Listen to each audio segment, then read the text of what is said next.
So today we're going to crack this camera bag open and do the obligatory what's in my camera bag video. All the other cool kids are doing it, so I might as well too. But seriously, if you guys are curious as to what gear I use, or if you're looking into getting into photography and filmmaking yourself, this is just all the gear I use. So without further ado, let's go ahead and jump right into it, starting with the obvious, the camera bag. This is the Atlas Athlete Pack. I've had this for a few years now. One of my favorite features about this camera bag is that it not only does it carry camera gear, but it can also carry all my other garbage that I carry around with me. All my camera gear is stored in the back compartment here. Just undo these zippers and everything is just accessible right here. Then moving on to the front, we have this top zipper pouch up here. I basically just keep all my USB cords, chargers, and any miscellaneous item up in here. Then we also have this larger pouch that's accessible from the top that goes all the way down to the bottom of the bag. And if you look in right here, you can see that the camera compartment is this gray piece here, and there's no access to it from this side, and is pretty rigid, so whatever you cram in here isn't going to damage all the camera gear. So this has become my go-to camera bag that I take pretty much everywhere with me.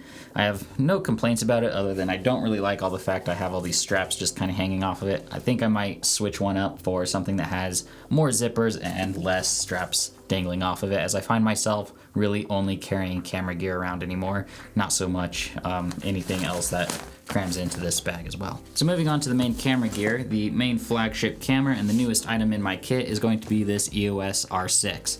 And I really love this camera. Previously, everything on this channel was filmed with the Panasonic GH5, and it was a decent camera, but it did have its drawbacks, and it led to the upgrade of this EOS R6. Being that this does full frame 4K 10-bit log footage, I'm pretty happy with it, and I'm excited to see where it's going to take me this year. So this is going to be the main camera I use on this channel, and if you're curious as to what I'm filming with right now, I'm actually borrowing an EOS R5, which is basically the big brother to this camera that's a lot more expensive.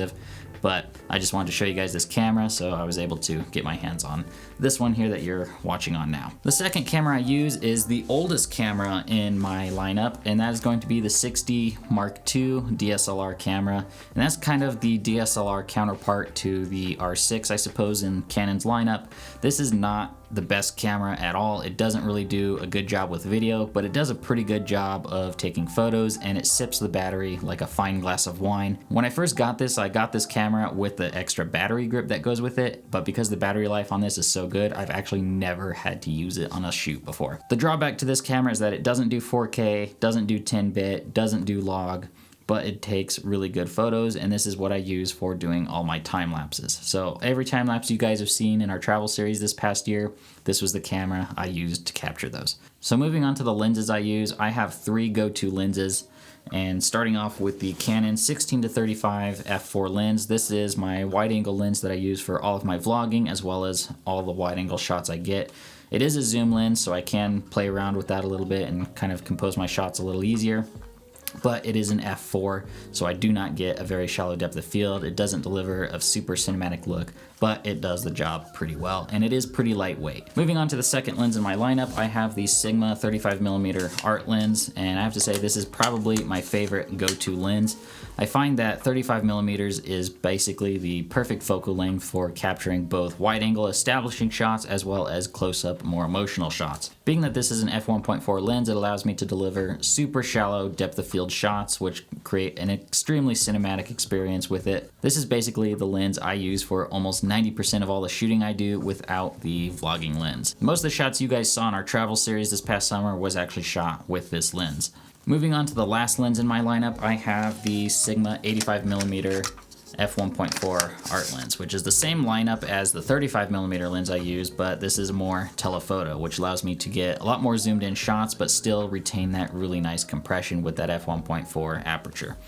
So I don't use this lens a lot. In fact, I probably should be using it more just because it does deliver really nice results, but it is big and heavy, and I honestly forget that I have it sometimes, and I get in a hurry and I don't really use it as much, but I'm gonna try and use it a lot more this coming year, so we'll see what happens with that. One of the biggest differences between the 60 Mark II and the EOS R6 is that the 60 is designed to mount these EF lenses on them without any issues whatsoever. These lenses are designed for DSLR cameras, which is what this 6D is. However, when it comes to this R6, EF lenses are actually incompatible. They are instead designed for Canon's RF lens lineup, which is their newer mirrorless lineup designed for these mirrorless camera bodies, which have a much slimmer form factor. Because the EOS R6 is not designed to mount EF lenses, I have to have a lens adapter.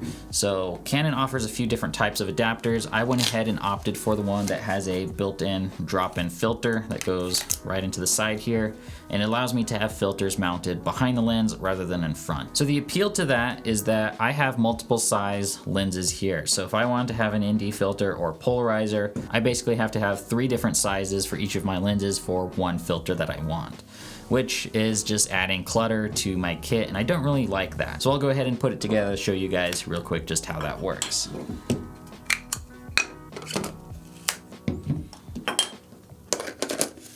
So there you guys have it. My EF lens is mounting to my R-mount body, and I have a drop-in filter placed into the side here.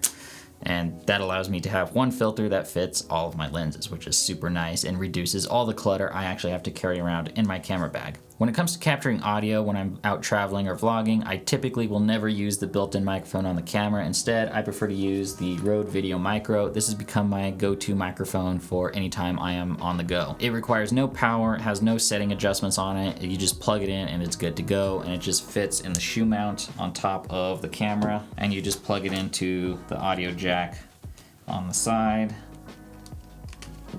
So there you go. That is my basic setup for filmmaking.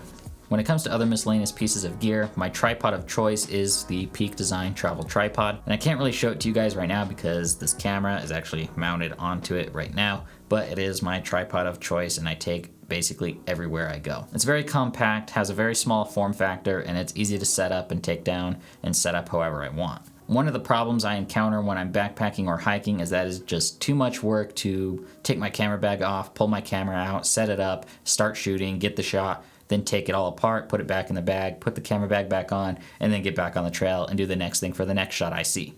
So it's a lot of work. I don't really like doing it, and I get pretty lazy, and I just eventually just don't film with my camera if it is not in my hands. And that kind of creates a problem when I get back into editing and realize I don't have any good footage. So to get around that problem, I went ahead and bought the Peak Design quick release plate here that just mounts onto the shoulder strap of my camera bag.